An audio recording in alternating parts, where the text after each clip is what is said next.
Assalamualaikum warahmatullahi wabarakatuh, sahabat YouTube. Jumpa kembali bareng channel saya di sini. Semoga kabarnya baik, sehat selalu ya, dimanapun Anda berada.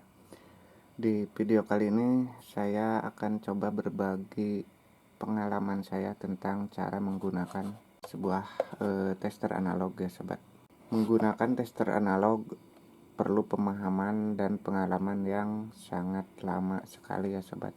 Menurut pengalaman saya dulu juga sangat sukar ya, apalagi jika sobat tidak tahu cara menggunakan atau tahu rumusnya. Pada pembahasan kali ini saya akan coba mempraktekkan cara mengukur beberapa buah resistor dan cara mengukur tegangan AC ataupun tegangan DC ya, sobat. Sebelum lebih jauh lanjut ke cara memakainya, sahabat, baiknya sobat cek dulu testernya atau ampometernya, apakah ampometernya masih berfungsi normal atau bocor. Di sini saya sediakan sedikit air di tutup botol. Ini kali 1, sobat. Boleh sobat lihat. Kita masukkan ke air. Ini tidak hidup. Dikali 2 juga tidak hidup. Dikali 3 ada hidup sedikit ya. Untuk kali 1 dan kali 10 tester ini sudah saya ubah ke arah lebih peka lagi.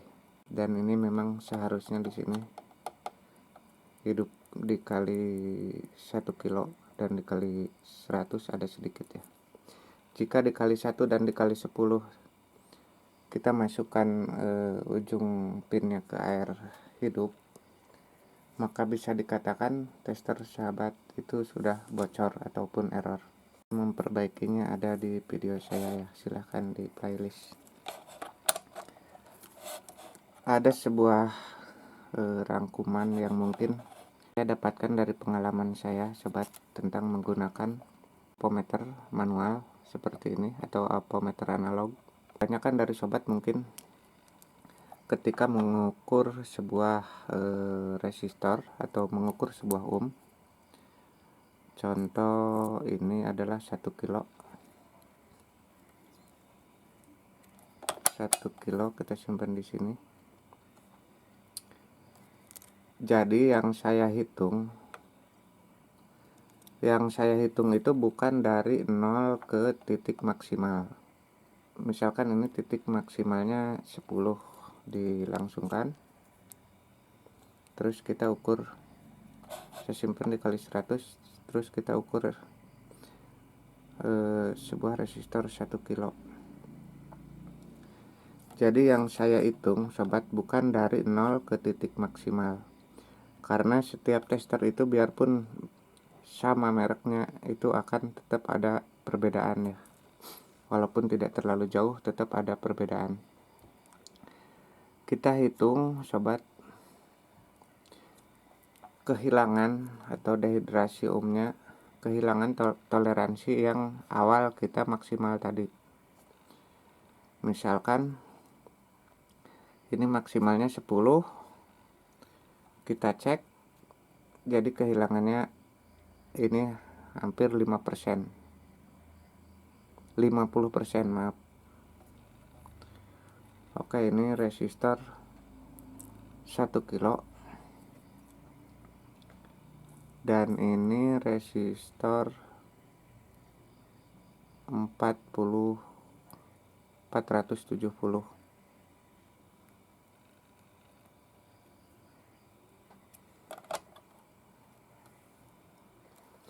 Jika tester sobat peka, maka ketika diukur dikali 10 cuman geraknya cuman sedikit.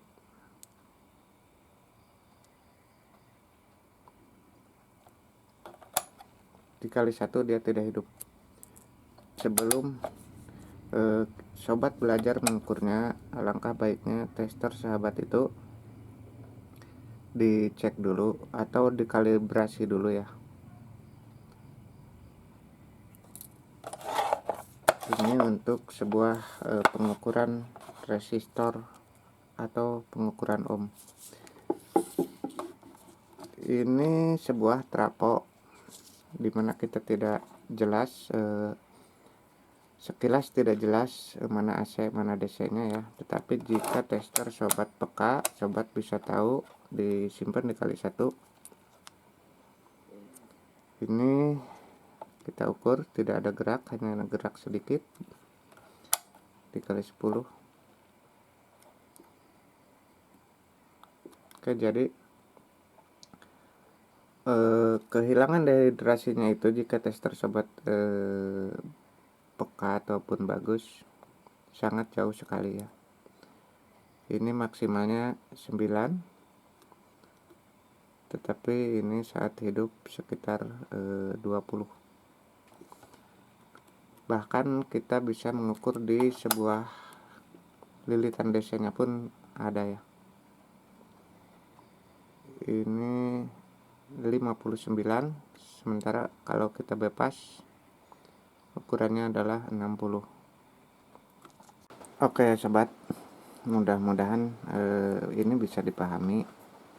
Jadi kalau sobat mengukur dari titik 0 ke maksimal, maka ini susah dimengerti ya, karena maksimal ini terkait dengan setelan ini, setelan ADC maupun baterai, kualitas baterai atau kualitas tegangan baterai yang ada di dalam.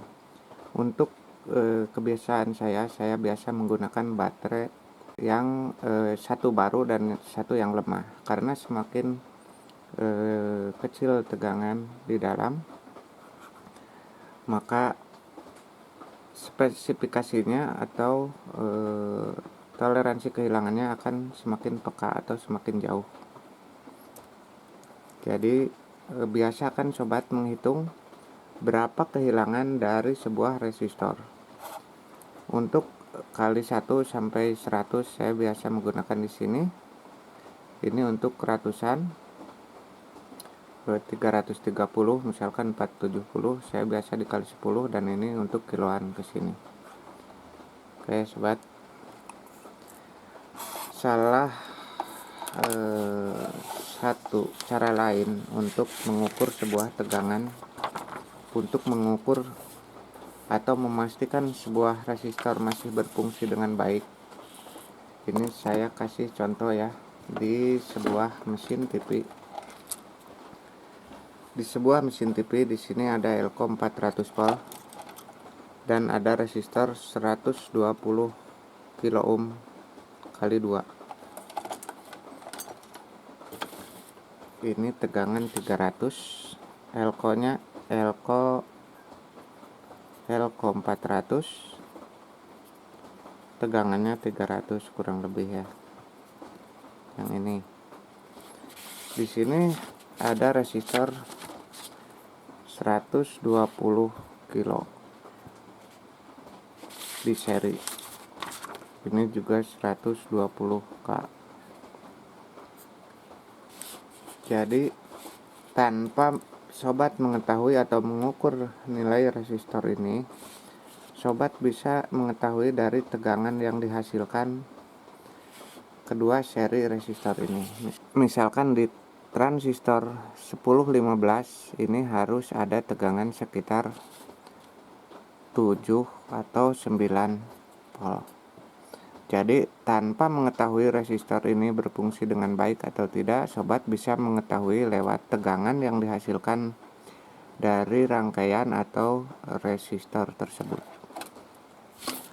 Contoh lain sobat, ini tentang tegangan 33 yang biasa di jumper dengan dioda Zener yang bentuknya transistor. Ini tegangan 33 melewati resistor yang ini yang 2 watt, sementara ini tertulis di sini 12 kilo.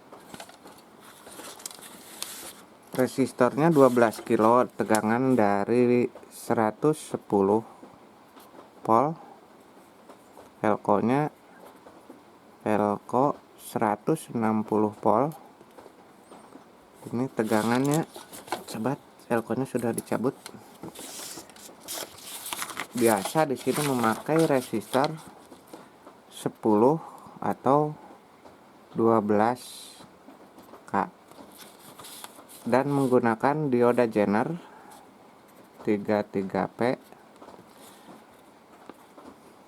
Ini tegangan yang nanti buat ke tuner sobat.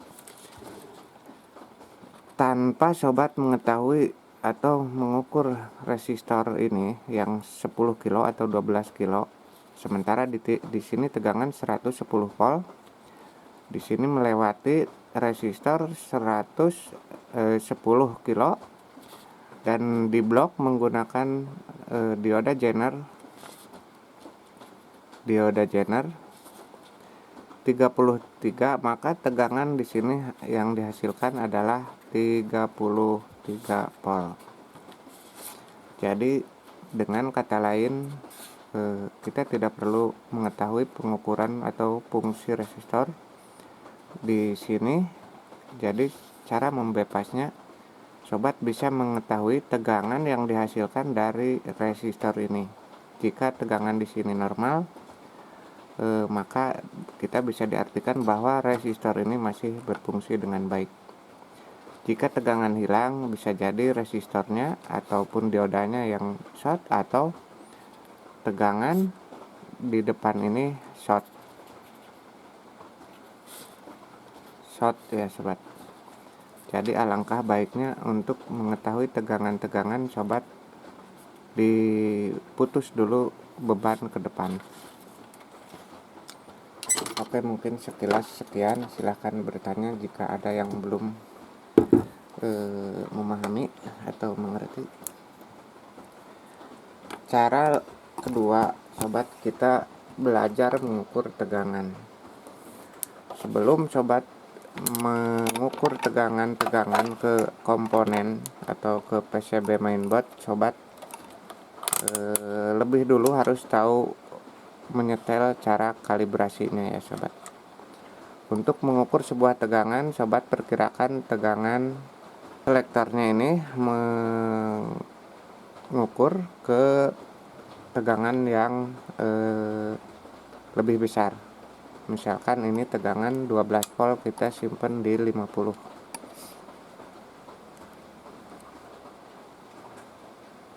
Ini tegangan 12 volt. Untuk mengukur sebuah baterai yang 1,5 volt, sobat simpen di kali 10 dan kita akan coba ukur. Ini tegangannya masih ada sekitar 1 volt. Sementara DC volt miliampere ini untuk mengukur tegangan-tegangan yang kecil, misalkan baterai jam sobat ya. Ini masih ada baterai, ini sama ya, 1,5. Atau baterai ini ukurannya adalah 3,7.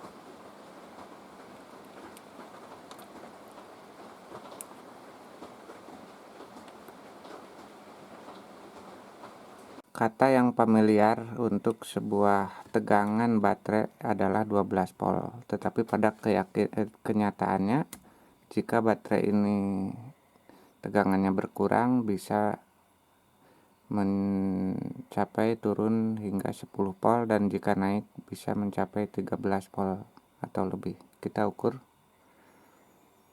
Di sini hanya terukur 10,58, artinya 11 volt kurang sobat, karena baterainya memang sudah kurang. Dan di sini saya punya sebuah charger dengan ukuran output voltasenya adalah 12 volt.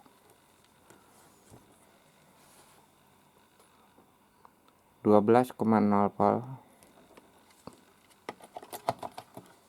Ini anggap sebuah ukuran yang nantinya jadi patokan buat sahabat. Anggap ini mengukur sebuah, jadi kalibrasi. Ini 12,0, 11,85. Dan di sini saya memasang 7808 sobat. Tegangan yang melewati IC ini biasanya cukup bagus, cukup stabil. Di sini tertulis 801 toleransi ya. 801 dan di sini saya serikan menggunakan 7805. Kita ukur tegangannya ada 5,4. Ukuran-ukuran ini nantinya sobat jadi patokan untuk mengukur berbagai komponen atau berbagai alat elektronik di komponen-komponen lain. Mungkin sekian saja sobat, biar tidak terlalu kepanjangan videonya. Nanti saya akan buat serinya lagi karena memang mengukur tegangan dan mengukur resistansi ohm itu tidak semudah atau tidak mudah ya sobat. Perlu waktu, perlu pelajaran yang sangat panjang menurut saya.